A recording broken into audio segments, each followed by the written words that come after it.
So, I mean, that is the land of unconfirmed. Yes, we came, we saw, he died.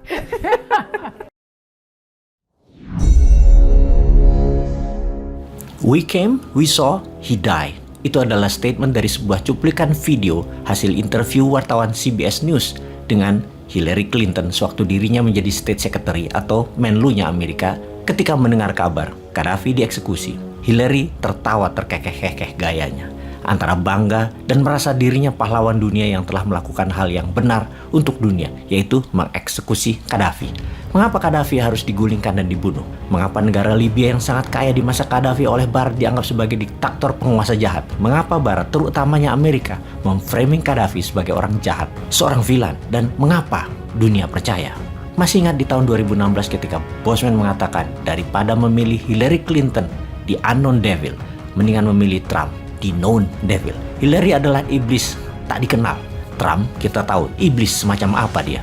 Hillary lebih buas. Amerika memang buas di bawah Partai Demokrat yang di belakangnya cabalis. Kalimat "we came, we saw, he died" adalah jahat. Reaksi Hillary merupakan wujud asli pemimpin Amerika yang haus darah dan brutal. Kampanye menumpas Gaddafi adalah melindungi rakyat Libya dari rezim Gaddafi yang jahat. Sementara di sisi ekonomi, Amerika mau ambil cadangan minyak Libya. Namun minyak adalah bonus. Aslinya mengeksekusi Gaddafi adalah untuk protek dolar. Karena Gaddafi mempromosikan gold dinar sebagai mata uang tunggal Afrika dan semua pembayaran luar negeri masuk ke negara Afrika harus pakai gold dinar. Dan hal ini akan menggantikan fungsi dolar di Afrika. Kita semua tahu menyerang dolar haruslah perlahan dengan shadow dan secara tiba-tiba serangan itu dilakukan.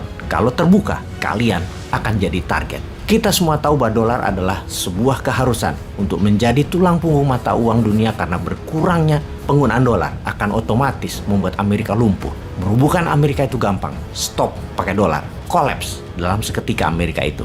Hingga 7 tahun yang lalu, 90% transaksi dunia menggunakan dolar. 60% cadangan devisa negara dunia menyimpan dalam dolar. Dan 55% hutang dunia adalah kepada dolar. Namun saat ini dunia mulai berubah. Hanya 80%-an transaksi dunia memakai dolar.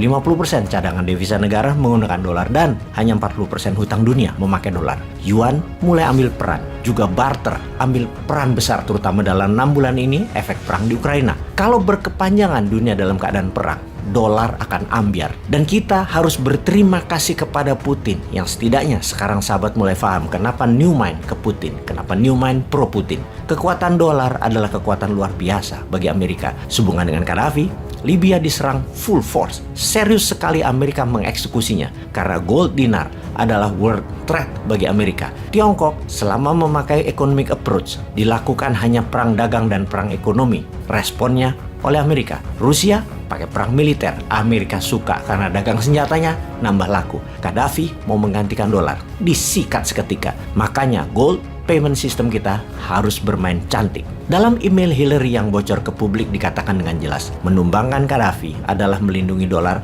dan membuat kekuatan single currency Afrika tidak boleh terjadi. Karena independensi currency Afrika terputus dari dolar akan membuat Afrika tidak berhutang dan membuat Afrika bebas. Afrika harus terus berhutang dan bergantung pada dolar karena kekayaan alam Afrika untuk Amerika dan Barat. Kampanye Gaddafi menyatukan mata uang gold dinar sebagai single currency Afrika dan kampanye menyatukan kekuatan negara muslim dengan gold membuat Amerika kebakaran jenggot kala itu. Kampanye penting yang membuat Amerika murka adalah cadangan devisa negara harus emas, bukan dolar. Cadangan devisanya adalah berapa banyak emasnya, bukan berapa banyak dolarnya. Kita tahu dolar itu dicetak bank sentral yang sesungguhnya independen, bukan negara. Jadi negara berhutang pada bank note. Harusnya kekuatan negara ya emas, bukan di banknote dolar. Usaha Amerika menjadikan dolar sebagai mata uang dunia adalah ketika di Bretton Woods Conference di New Hampshire yang menciptakan sistem keuangan dunia dengan IMF dan World Bank-nya. 44 negara setuju bahwa US dollar adalah mata uang dunia. Dan sejak 50 tahun yang lalu itu, sistem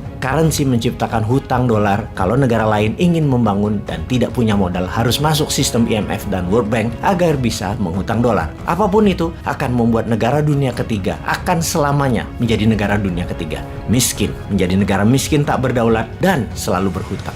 Memang janjinya di Bretton Woods Conference adalah dolar akan selalu diterbitkan berdasarkan emas. Lalu seluruh mata uang dunia ke dolar. Namun suatu hari pada puncaknya, dolar tidak bisa menepati janjinya. Cadangan emasnya habis, kebutuhan dolar meningkat terus, yaitu di tahun 70-an. Lalu Amerika menggunakan strategi lain, yaitu menerbitkan dolar dengan minyak bumi yang disebut dengan petrodolar, yang ternyata rapuh dolarnya karena harga minyak bumi bisa liar bergerak dan produksinya ada batasnya. Dolar pun tidak tahan, tidak memiliki lagi underlying. Puncaknya di tahun 1971, dolar melepas jaminan emas dan petrol, menjadikan dolar diterbitkan berdasarkan proyek dan hutang proyek. Dolar diprint berdasarkan hutang dunia. Sejak saat itu, dolar diprint at will, maunya berdasarkan keputusan politik, bukan murni berdasarkan kebutuhan ekonomi. Kembali ke Afrika. Di tahun 2009, Gaddafi diangkat sebagai Ketua African Union, Pakta Negara-Negara Afrika. Gaddafi yang curiga Afrika akan disadamkan di tahun 2003 sudah menyiapkan rencana besar.